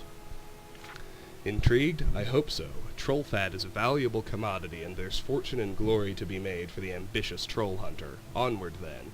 Chapter 1. I just saw a troll. If you think you've seen a troll, remain calm and slowly back away. The wise hunter knows that preparation is the key to success, and you certainly don't want to hunt any trolls unprepared. Ah, but is it really a troll that you've spotted? The first step in your hunt is the proper identification of your quarry. Trolls are roughly man-shaped, with lengthy, muscular arms that end in claw-tipped fingers. The creature's large mouth is filled with jagged teeth, all the better to crunch the bones of foolish hunters who didn't purchase my book. Without a doubt, the troll's most distinctive and unusual feature is the third eye nestled in the center of its forehead. A troll's hide is covered in thick, shaggy fur. The coloration of this fur varies by region. Cave troll fur is brownish in color, while a frost or snow troll will have a white coat. Chapter 2. Stop healing yourself. So you've properly identified a troll, and now you're stalking the beast, ready to strike. You're in for a challenging battle, but a profitable one, assuming you survive. The first thing you'll notice is that trolls are incredibly fast and strong for their size. A troll likes to pummel its prey into submission with powerful arm strikes and claw attacks. For this reason, I strongly recommend a shield. If you're brave enough or foolish enough to fight a troll without using a shield, then you'd better be an expert at parrying with whatever weapon you've got. Trolls also have the ability to rapidly heal from their wounds. As such, you do not want to get into a prolonged fight with one. Speed and aggression are the key to beating a troll, because there is no creature in Tamriel that can outlast one. Of course, speed and aggression will only take you so far against an angry troll. This is where my secret weapon comes in. Chapter 3. Finn's secret weapon. Fire, my friend. Say the word and commit it to memory, for fire is the troll hunter's ultimate weapon. I cannot overstate the importance of fire in battling a troll. Even trolls that don't dwell in cold climates are vulnerable to fire. If you're unable to use fire magic, carry a weapon enchanted with arcane flames. Why is the troll vulnerable to fire? Rumor holds that the troll's regenerative abilities are less effective at healing burns. I don't really know the answer, but I can promise you this. Fire works against trolls. This has been proven time and again. Chapter 4. Trimming the Fat. The troll might be dead, but your job isn't finished just yet. Let the flames die down and then examine the troll's corpse. If you're lucky, you'll find some fat deposits that will fetch a good price in an apothecary's shop. In fact, if you've got a knack for alchemy yourself, you can boil the fat down for use in all manner of potions and tonics. If you can find it, be sure to check the troll's den as well. Perhaps you'll find the remains of some foolish adventurer who was too cheap-minded to purchase this book. No doubt you can put his coin to wiser use. Now you know everything that you need to make a living as a wealthy and reputable troll hunter. Go on then, get out there and find yourself some trolls. We have read Biography of Baron Zaya, Brief History of the Empire, Biography of Baron Zaya, Explorer's Guide to Skyrim, The Woodcutter's Wife, Volume 1, as told by Mogan, son of Molag. Ah, I got confused. It was The Woodcutter's Wife that we had read. Cabin in the Woods is Volume 2, and we hadn't read it yet. Rising Threat, Volume 2, by Lathanil of Sunhold. The following is the account of Lathanil of Sunhold, an Altmer refugee from Somerset Isle who came to Cyrodiil in the early years of the Fourth Era. According to Lathanil, he did not flee the aftermath of the Oblivion Crisis in Somerset. Rather, he fled the darkening shadow of the Thalmor upon my beloved homeland. Lathanil had a very intense presence, to put it politely, and some of his accusations of Thalmor involvement border on madness. This may be why his fervent warnings and outspoken criticisms of the Thalmor and the Aldmeri Dominion went unheeded, but history has at least partially vindicated Lathanil's claims. Praxis Erratuim, Imperial Historian. What happened after the Tower of Crystal-like Law fell was a daze. It was as if my mind simply stopped. Instinct took over as my every thought sank into a black abyss of despair. Time lost all meaning, and to this day I do not know how long I was in this state. Eventually, a conscious thought managed to break my fugue.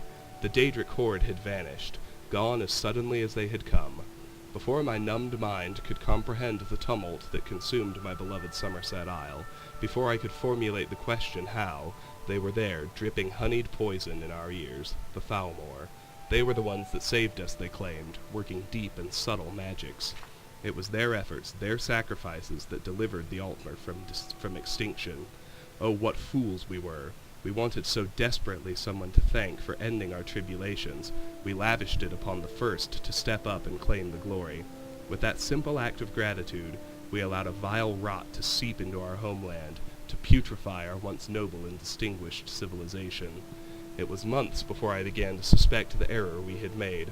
Small twinges of unease would vex me, but each one alone was easy enough to disregard and push aside. The exile of the great seer mage, Rhinandor the Bold, was the final doubt that I could not ignore.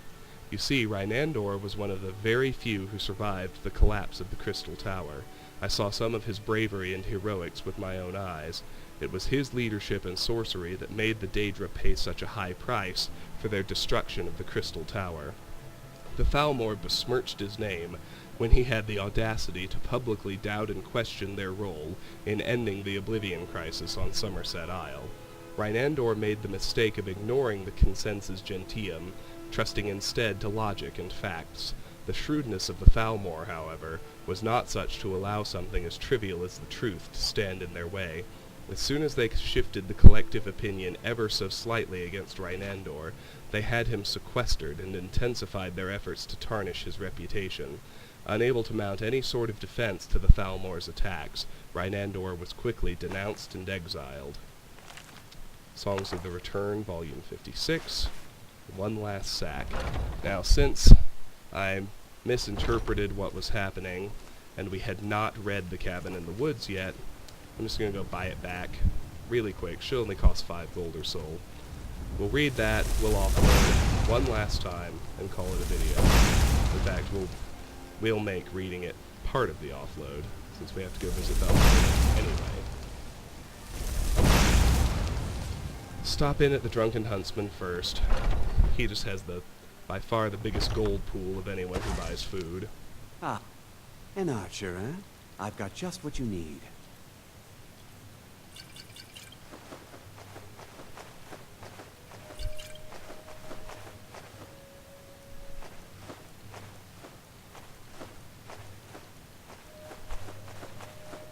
Alright. Thank you very much for your business. We're nearly done, and I apologize if it seems like I'm rushing a bit. It's because we're bumping up against the 2-hour mark, which I didn't intend and don't want to cross. But I like to end my videos in logical places at the end of an offload. I may end up clearing out a location, like, say, the House of Clan Let me know if you see Battleborn. anything you like. Let's finish our offload really quickly. Oh, a bit of this and a bit of that. Here with our buddy Bellathor.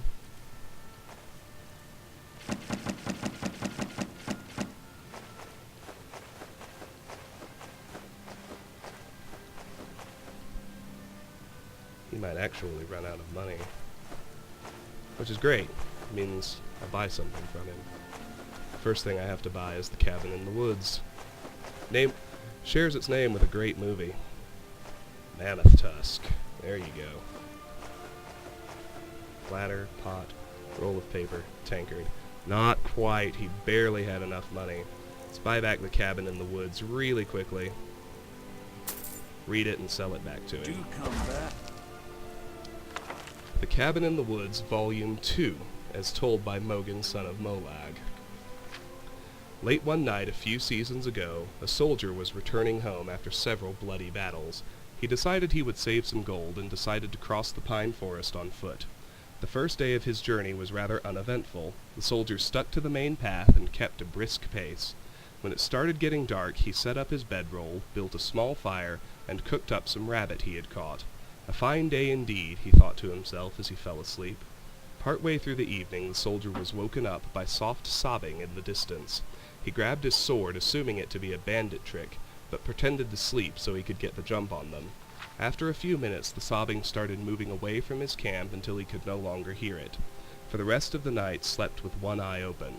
Day 2, the soldier awoke from what rotten sleep he could catch, and started off through the forest at a quicker pace, intending to put distance between himself and whatever he had heard last night.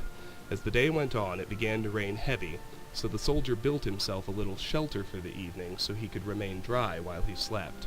It took him a little longer to fall asleep with thoughts of the previous night fresh in his mind, but he eventually slept. This time he awoke to sobbing that sounded like it was right outside his shelter. The soldier grabbed his sword and crawled out of the shelter. In front of the fire he saw the back of a ghostly woman sobbing into her hands. The soldier mustered his courage and asked her what was wrong. No answer. He began to slowly approach, but before he could reach her she turned and screamed at him. The ghostly woman raised an axe and began to run at the soldier, disappearing before she made contact. The soldier took off into the night with just his sword in hand. He ran until the first light of dawn, where he started down the road again as fast as he could move. The third day was bright and sunny, but the soldier, rattled and sleepless, didn't even notice. He moved as fast as he could, trying to get through the forest before nightfall. As darkness began to fall, he saw a cabin just off the road, and thought to himself it would be a good place to hunker down for the night. After arriving at the cabin, he spent some time blocking the doors and windows. Nothing would get in. Despite his preparations, he could not sleep. He sat in what used to be the cabin's bedroom, staring at the barricaded door, shaking. Eventually, he could keep his eyes open no longer, and fell asleep. This time, he awoke to laughing on the other side of the barricaded door.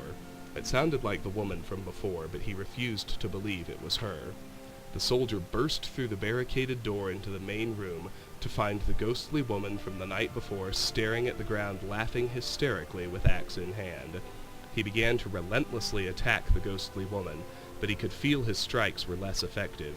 He used a scroll of firebolt, which drew a scream from her, and she exploded, disappearing. The ordeal was over. The ghost was gone. The soldier slept well that night, and the next day made excellent distance through the woods. As the sun began to set, he came out on the other side of the forest and looked back, remembering the days before. As he turned and started walking away from the woods, he could swear he heard the sobbing again. So that's a sequel to the book The Woodcutter's Wife, which you might remember from earlier. Odds and ends, that sort of thing. Let's sell it back to Bellathor. Remember, I'll And that's it. We've sold everything we can, so let's just head to Anissa's cabin and offload things as quickly as we can.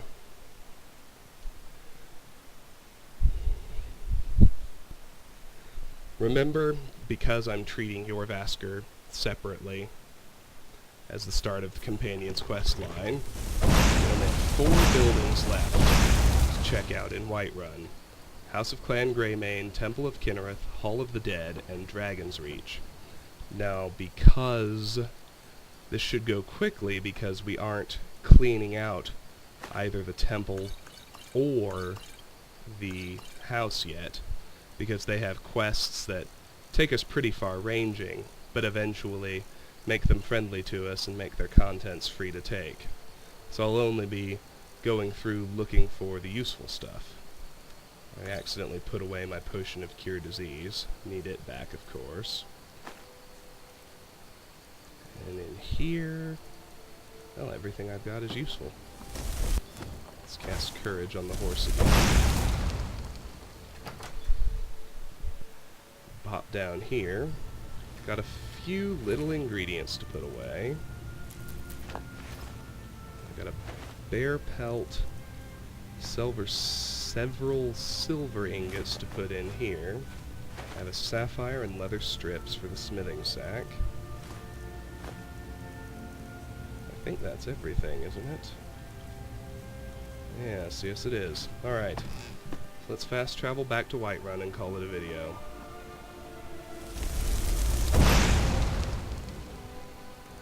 I think because of the nice symmetry of going clan to clan, I'm going to start off next time with the House of Clan Greymane. I'll hit that, then I'll hit the Temple of Kinnereth, because I expect both of them to be short. And I may even have time to do the Hall of the Dead. I'm hopeful of that, which will leave us with just Dragon's Reach and Jorrvaskr for the next time. I don't mean I'm going to treat when I say I'm going to treat Jorrvaskr as a separate location, all I really mean is that I'm going to do Dragon's Reach first. I'm going to progress the main quest up to the Way of the Voice.